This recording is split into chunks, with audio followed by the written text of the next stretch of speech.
Dear students, while in our earlier discussions we talk about dysphagia and we talk about certain conditions, we talked about its types, and we talked about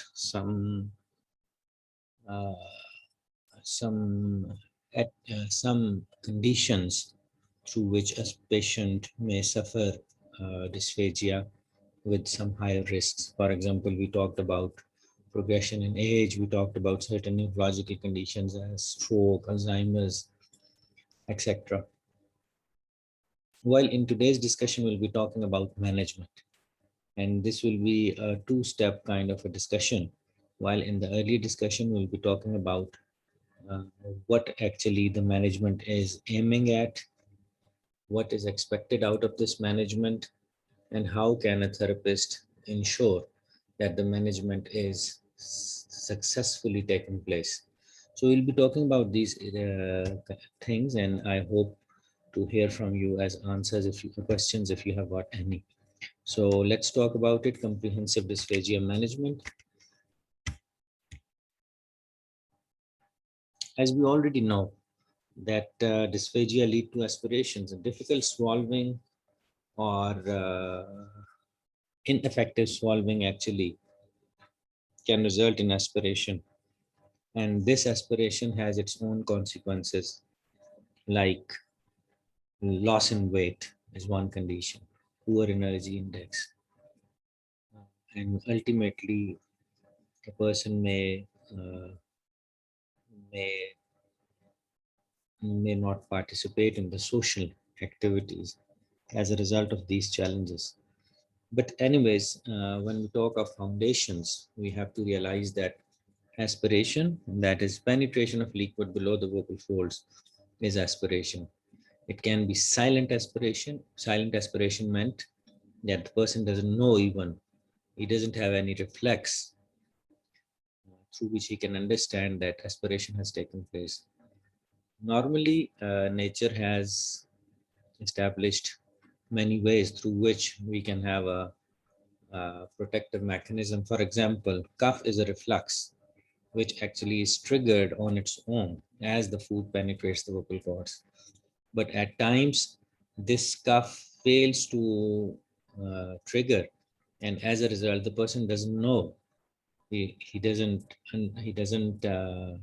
understand that the liquid is going down the air pipe, and which is actually a factor that will lead to pneumonia. So when the preventive mechanisms fail, uh, aspiration results, and usually it is silent aspiration. 50% of the time it's silent aspiration. The person isn't even doesn't know that it has happened in elderly ages. Dysphagia, difficult swallowing, triggers. Now this is a new vocabulary for you. Trigger is something that will actually trigger a reflux. Reflux is something that is automatic and that your body is equipped with to have a uh, protective position for you. Coughing again is a reflex. Choking. So choking is something when it's a condition when the airway is blocked. Airway, trachea, vocal cords, above vocal cords, something has blocked the airway. Now that can be a food particle. And this is actually a condition where an emergency is called and you need to get rid of this choking as early as possible. Then the last thing is gastroesophageal disease, GERD we talked about. So when the acidic content of the stomach actually the rise in the food pipe backwards. So at times it reaches the back part of the tongue. So sensations and tastes can be felt. And this is basically the content that has been that are moving out of the stomach itself. So they have got acid with them, and that acid when moves above, it creates a burning feeling as well as the taste can be felt. So these are the foundations which we have already talked about in greater details. تو ہم اپنے lecture کا آغاز آگے اس طریقے سے کرتے ہیں کہ let's talk about aspiration in detail. So aspiration was passage of food or liquid through the vocal folds into the lungs. Aspiration leads to pneumonia, I told you earlier. And this is one of the leading causes of deaths in the United States of America, in the hospitalized and caring homes. Then we just talked about silent aspiration, and it is occurring with no signs or symptoms. There are no clues attached to aspiration. Usually cough is a clue. Watery eyes is a clue. جب انسان سوالو کرتا ہے تو اس کو کھانسی ہو رہی ہے بار بار یا آنکھوں میں پانی آ رہا ہے, that can be a clue کہ aspiration ہو رہی ہے and the person is trying hard, اور اس کی باڈی بھی ریفلیکس جو ہے وہ اس کو انیشیٹ کر رہی ہے کہ فوڈ جو ہے غلط سائڈ پہ جا رہا ہے. لیکن ایٹ ٹائمز یہ دونوں چیزیں جو ہے وہ نہیں ہوتی, سائن سمٹمس کا پتہ نہیں چلتا, اور اس کو ہم سائلنٹ اسپریشن کہتے ہیں. If it keeps on going, these are the consequences. And these are not very good consequences. Lung totally damaged ho sakta hai, and lung being a vital part for respiration. If it is damaged, then of course ultimates are not good. Now you can see from this slide itself that the causes of death in Indiana, America, actually agar aap gaur kare to you can see that there is lots of cardiovascular conditions جو کہ death کی cause بن رہی ہیں, اور اس کے علاوہ pneumonia is again a leading factor ہے. So you see کہ cause of death جو ہے وہ it is pneumonia is جو silent aspiration کی وجہ سے ہو رہا تھا is a leading contributor as far as death toll is concerned. So it is vital that we should realize the importance of it, or safe swallowing or good swallowing practices need to be practiced for, of course, elderly and for the patients who suffer any kind of neurological conditions or injuries to the head, etc. So it is vital that when medical support is being provided to the patients of such conditions, parallel, we should also aim in swallowing and eating habits. So as to make sure that the person doesn't suffer any kind of silent aspiration and enjoy his food for the betterment of his life quality. Aspiration may occur at any time of the day. Now you have to realize it here that aspiration can actually happen anytime. You are you are swallowing right now as you move the saliva inwards. This can actually aspire. So it is not necessary that there are certain eating situations jinka taluk aspiration se ho sakta, but at any time of the day a person can actually aspire. For example, while brushing, while washing face, while taking medicine, bathing, dressing, sleeping, meals, etc. These are all different conditions. So one thing that we realize that aspiration is not only linked to while you are eating or drinking. So while you are doing your daily routine jobs, it can happen actually. So as we speak, as we bath, as we dress, as we sleep, all these kind of situations actually have got chances that aspiration can happen in the person who is already suffering from such conditions.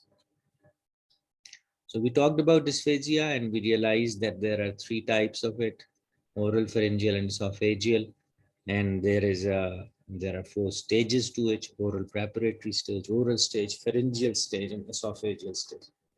So referring back to the previous sessions, if you can realize that just in order to make intervention possible, we have talked about swallowing in four different stages. For example, we talked about oral preparatory stage, we talked about oral stage. So oral preparation was linked to when the food is being prepared to be put in the oral cavity by biting or with spoon or making psychological readiness for yourself that I want to eat this thing. So all your energies are linked to this food, and you start taking the food. So this is called oral preparatory stage. While in oral phase, the food actually moves from the oral cavity towards the pharynx. Now this is it.